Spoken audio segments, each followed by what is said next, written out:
Welcome to global public service channel. இன்று நாம் முக்கியமான இன்ஃபர்மேஷன் பற்றி பார்க்க போகிறோம். வாருங்கள் வீடியோவிற்குள் போகலாம். இன்னைக்கு நம்ம ஒரு முக்கியமான இன்ஃபர்மேஷன் பற்றி தான் பார்க்க போகிறோம். அதாவது நீங்கள் எஸ்ஐஆருக்கான ஃபார்மை ஃபில் பண்ணி கொடுத்துருக்கீங்க அப்படின்னா உங்களுக்கு அதிர்ச்சியான செய்தியை இந்திய தேர்தல் ஆணையம் வெளியிட்டிருக்காங்க. இப்போ இதை பற்றின மொத்த இன்ஃபர்மேஷன் தான் இந்த வீடியோ வந்து பார்க்க போகிறோம். இந்த வீடியோ ஸ்கிப் பண்ணாமல் ஃபுல்லாக பாருங்கள். அது மட்டும் அல்ல, இந்த வீடியோ நிறைய பேருக்கு ஷேர் பண்ணுங்க. ஓகே, அதாவது தமிழகத்தில் எஸ்ஐஆர் ஸ்பெஷல் இன்டென்சிவ் ரிவிஷன் வந்து பார்த்தா போயிட்டு இருந்துச்சு.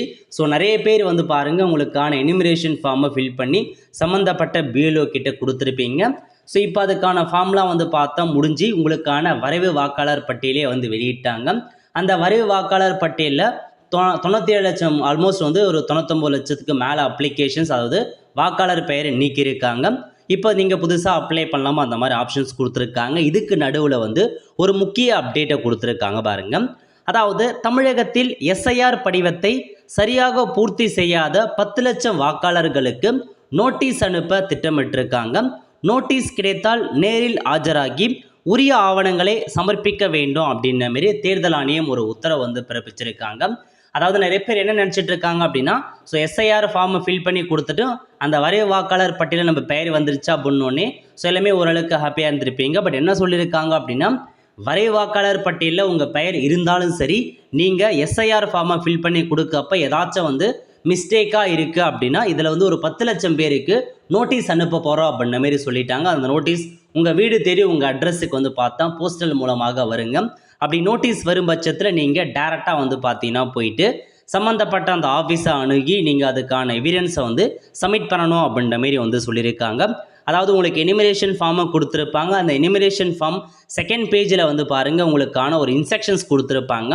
அதில் தெளிவாக வந்து மென்ஷன் பண்ணியிருப்பாங்க பாருங்கள். அதாவது என்ன சொல்லியிருக்காங்க அப்படின்னா, கணக்கீட்டு படிவத்தில் முந்தைய வாக்காளர் பட்டியல் விவரங்களை தெரிவிக்காத மற்றும் தெரிவித்த விவரங்கள் தரவுத்தளத்தில் உள்ள விவரத்துடன் ஒத்துப்போகாத வாக்காளர்களுக்கு வாக்காளர் பதிவு அலுவலர் ஒரு அறிவிப்பை வழங்குவார். இஆர்ஓ, அதாவது நீங்கள் அந்த எஸ்ஐஆர் ஃபார்மில் உங்களுடைய ஃபாதர் மதர் வந்து 2002 2005க்கான அந்த டீட்டெயில்ஸ் நீங்கள் ஃபில் பண்ணாமல் விட்டவங்களுக்கும் அதேமாரி நீங்கள் ஃபில் பண்ணி அந்த மேட்ச் ஆகாதவங்களுக்கும் சம்மந்தப்பட்ட இஆர்ஓ வாக்காளர் பதிவு அலுவலர் அவர் வந்து ஒரு அறிவிப்பு வந்து வழங்குவார். அதுதான் இந்த நோட்டீஸுங்க.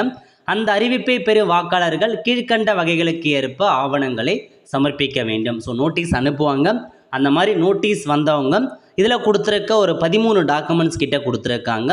இதில் 13 டாக்குமெண்ட்ஸில் நீங்கள் ஏதாச்சும் வந்து பார்த்தா டாக்குமெண்ட்ஸ் சப்மிட் பண்ணுற மாரி இருக்கும். ஓகே, அதாவது 1987க்கு முன்னே இந்தியாவில் பிறந்திருக்கீங்க அப்படின்னா அதுக்கு நீங்கள் பிறந்த தேதியோ அல்லது பிறந்த இடத்தை நிரூபிப்பதற்கான டாக்குமெண்ட்டை சப்மிட் பண்ணணுங்க. அதேமாரி அதுக்கப்புறம் பிறந்தவங்க அந்த மாதிரி உங்களுக்கு நிறைய கைட்லைன்ஸ் கொடுத்துருக்காங்க. டாக்குமெண்ட்ஸ் என்ன அப்படின்றத மென்ஷன் பண்ணியிருக்காங்க. ஸோ உங்களுக்கான பாஸ்போர்ட் கொடுத்துருக்காங்க, ஜாதி சர்டிஃபிகேட் கொடுத்துருக்காங்க. ஸோ இதெல்லாமே நீங்கள் வந்து பார்த்தீங்கன்னா ஏதாச்சும் ஒரு எவிடன்ஸாக டாக்குமெண்ட்ஸாக கொண்டு போயிட்டு சப்மிட் பண்ணுற மாரி இருக்கும். ஸோ எந்த டாக்குமெண்ட்ஸும் கிடைக்கல அப்படின்றவங்க இருப்பிட சர்டிஃபிகேட் வாங்க பாருங்கள்.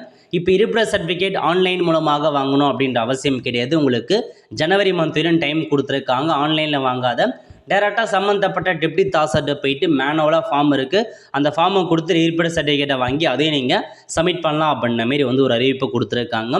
கண்டிப்பாக நோட்டீஸ் வரும். ஸோ 10 லட்சம் பேருக்கு நோட்டீஸ் கொடுக்க போகிறோம் அப்படின்ற மாரி ஒரு அப்டேட்டை உங்களுக்கு வந்து கொடுத்துருக்காங்க. ஸோ நோட்டீஸ் கிடைச்ச உடனே போயிட்டு எல்லா தாலுக்குலேயுமே வந்து சம்மந்தப்பட்ட எலெக்ஷன் ஆஃபீஸர் இருக்காங்க, எல்லா டிபார்ட்மெண்ட்டுமே இருக்குது எலெக்ஷனுக்கு. அங்கே போயிட்டு டாக்குமெண்ட்ஸை நீங்கள் சப்மிட் பண்ணுற மாரி இருக்கும். ஸோ 10 லட்சம் பேருக்கு நோட்டீஸ் அனுப்ப போகிறாங்க, ரெடியாக இருந்துக்கோங்க. ஸோ நீங்கள் எஸ்ஐஆர் ஃபார்ம் சரியாக பூர்த்தி செஞ்சிருந்தாலும் சரி, அதேமாரி அந்த உங்களுடைய ஃபாதர் மதர் டீட்டெயில்ஸ் கொடுக்காமல் இருந்தாலும் சரி, அப்படி கொடுத்து மேட்ச் ஆகாமல் இருந்தாலும் சரி, உரிய ஆவணங்களை சமர்ப்பிக்கும் தகுதியான வாக்காளர்கள் ஸோ மீண்டும் சேர்க்கப்படுவார்கள் அப்படின்ற மாதிரிலாம் கொடுத்துருக்காங்க. இதெல்லாம் உங்களுக்கான இன்ஃபர்மேஷன். அதாவது படிவத்தை சரியாக பூர்த்தி செய்யாத 10 லட்சம் வாக்காளருக்கு நோட்டீஸ் அப்படின்றத மென்ஷன் பண்ணிட்டாங்க. ஓகே, ஸோ இப்போ வந்து பார்த்தா உங்களுக்கு நோட்டீஸ் கொடுக்க ஸ்டார்ட் பண்ணிட்டு வராங்க. ஸோ நோட்டீஸ் உங்களுக்கு வந்திருக்கா இல்லையா அப்படின்றத மறக்காமல் கமெண்ட் பாக்ஸில் தெரிவிங்க.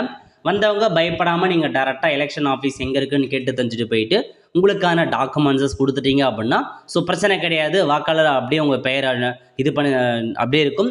ஸோ நீங்கள் சரியாக டாக்குமெண்ட்ஸ் கொடுக்காமல் இருக்கீங்க, ரெஸ்பான்ஸ் பண்ணாமல் இருக்கீங்க அப்படின்னா கண்டிப்பாக பெயரை வந்து தூக்கிடுவாங்க. அப்புறம் ஸோ வருகிற தேர்தலில் அவங்களால ஓட்டு போட முடியாத போகலாம். அதனால் ஸோ உங்களுக்கு இந்த மாதிரி நோட்டீஸ் வருது அப்படின்றவங்க போயிட்டு ஏதாச்சும் ஒரு டாக்குமெண்ட்ஸை வந்து பார்த்தா எவிடன்ஸாக கொண்டு போயிட்டு கொடுக்க பாருங்கள். அதேமாரி உங்களுக்கான முகாம் ஏற்படுத்துகிறாங்க. ஸோ தமிழகம் முழுவதும் சிறப்பு முகார், அதாவது எப்போ நடக்க போகுது அப்படின்னா டிசம்பர் 27, டிசம்பர் 28, ஜனவரி 3 மற்றும் ஜனவரி 4 இந்த 4 தேதிகளில் தமிழகம் முழுவதும் நீங்கள் எங்கே போயிட்டு ஓட்டு போடுவீங்களோ அதே இடத்துல உங்களுக்கான முகாம் நடக்க போகுது. அந்த முகாமில் போயிட்டு எந்த ஒரு சேவையாக இருந்தாலும் சரி அதில் நீங்கள் போயிட்டு பண்ணிக்கலாங்க. புதுசாக ஓடிடி அப்ளை பண்ணுறது, கரெக்ஷன்ஸ் பண்ணுறது, இந்த மாதிரி எல்லாத்தையுமே நீங்கள் பண்ணிக்கலாம். நல்ல ஒரு ஆப்பர்ச்சுனிட்டி. ஸோ பயன்படுத்திக்கோங்க.